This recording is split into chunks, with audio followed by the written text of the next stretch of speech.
بسم اللہ الرحمن الرحیم۔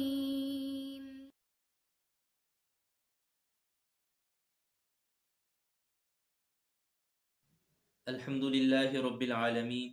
والصلاة والسلام علی رسولہ الکریم۔ گزشتہ آیات میں اللہ رب العزت نے بنی اسرائیل کے اوپر کچھ انعامات کا اور کچھ سزاؤں کا تذکرہ کیا تھا۔ اللہ رب العزت نے آخر میں قانون نجات بیان کرتے ہوئے فرمایا تھا کہ اصل بات یہ ہے کہ جو شخص بھی تمام عقائد کو تسلیم کرے گا، قرآن کی صداقت پر، پیغمبر کی صداقت پر یقین رکھے گا اور جتنے بھی عقائد ہیں ان پر یقین اور اعتماد ہوگا اور پاکیزہ عمل کرتا رہے گا، تو یہ شخص قانون کی روح سے نجات پانے والا ہے۔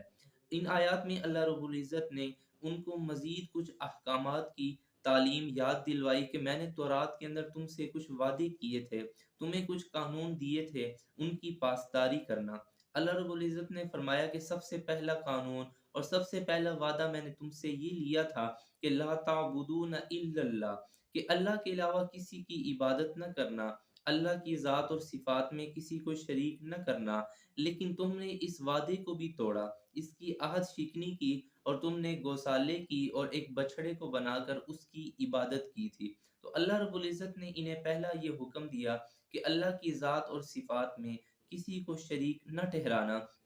اللہ فرماتے ہیں وَإِذْ أَخَذْنَا مِيثَاقَ بَنِي إِسْرَائِيلَ لَا تَعْبُدُونَ إِلَّا اللَّهَ، ہم نے بنی اسرائیل سے وعدہ لیا تھا کہ اللہ کے سوا کسی کی عبادت اور کسی کی معبودیت نہ کرنا، اللہ کے علاوہ کوئی معبود نہیں ہے، اللہ کی ذات اور صفات میں کوئی شریک نہیں ہے۔ ایک حکم میں نے تمہیں یہ دیا تھا، یہ حکم حقوق اللہ کے متعلق تھا کہ جو شخص بھی قانون کے دائرے میں آنا چاہے، نجات کا راستہ اختیار کرنا چاہے، تو اس کے لیے سب سے پہلی چیز یہ ہے کہ وہ اللہ کی ذات اور صفات میں کسی کو شریک نہ کرے۔ پھر اللہ رب العزت نے حقوق العباد میں سے سب سے بڑا حق بیان کرتے ہوئے فرمایا وَبِالْوَالِدَيْنِ إِحْسَانًا، اور والدین کے ساتھ حسن سلوک کرنا، اگرچہ وہ کافر ہی ہوں، اگرچہ وہ اللہ کے نافرمان ہی کیوں نہ ہوں، لیکن ان کی بجا آوری کرنا، ان کی فرما برداری کرنا۔ شاہ عبد العزیز محدث دہلوی رحمہ اللہ نے یہاں ایک فقہی ضابطہ لکھا ہے۔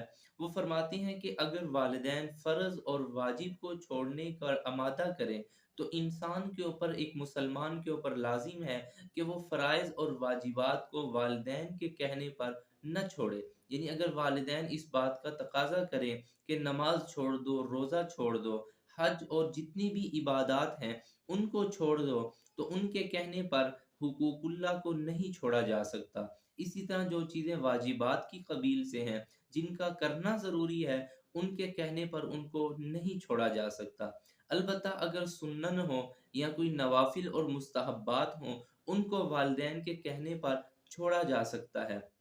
امام بخاری رحمہ اللہ نے ایک واقعہ نقل کیا ہے۔ ایک جریج نامی راہب جو حضرت عیسیٰ علیہ السلام کا پیروکار تھا، وہ اپنی عبادت گاہ میں عبادت کیا کرتا تھا۔ ایک مرتبہ اس کی والدہ نے اسے آواز دی، اسے پکارا، لیکن وہ اپنی نماز میں مشغول رہا۔ پھر پکارا، پھر تیسری مرتبہ اسے پکارا، لیکن وہ اپنی نماز میں مشغول رہا۔ تو امام بخاری رحمہ اللہ فرماتی ہیں کہ جناب نبی کریم صلی اللہ علیہ وآلہ وسلم نے فرمایا لو کان جریج فقیہا لاجاب امہ، اگر جریج عبادت گزار ہونے کے ساتھ ساتھ صاحب علم بھی ہوتا، اسے اس بات کا پتہ ہوتا کہ میں یہ نفل اور مستحب عمل کر رہا ہوں، یہ والدین کے بلانے پر میں چھوڑ سکتا ہوں، ان کو توڑ سکتا ہوں، تو وہ اپنی ماں کو جواب دیتا۔ تو والدین کا حکم فرائض اور فرائض اور مستحبات میں، فرائض اور واجبات میں علماء فرماتے ہیں کہ ان کے کہنے پر نہیں چھوڑا جا سکتا۔ البتہ مستحبات اور نوافل کو ان کے کہنے پر چھوڑا جا سکتا ہے۔ تو اللہ رب العزت نے فرمایا کہ دوسری چیز یہ ہے کہ والدین کے ساتھ حسن سلوک کرنا، کیونکہ انہوں نے بچپن میں تمہاری اچھی تربیت کی ہے، تمہیں پالا ہے، تمہارے لیے مشقت اور تکلیف اٹھائی ہے، لہذا تمہاری ذمہ داری یہ ہے کہ ان کی اطاعت بجا لانا، ان کی فرما برداری بجا لانا، ان کے ساتھ حسن سلوک کرنا، بدتمیزی اور غلط رویہ اور نازیبا رویہ ان کے ساتھ رکھنا، یہ کسی بھی طرح تمہارے لیے جائز نہیں ہے۔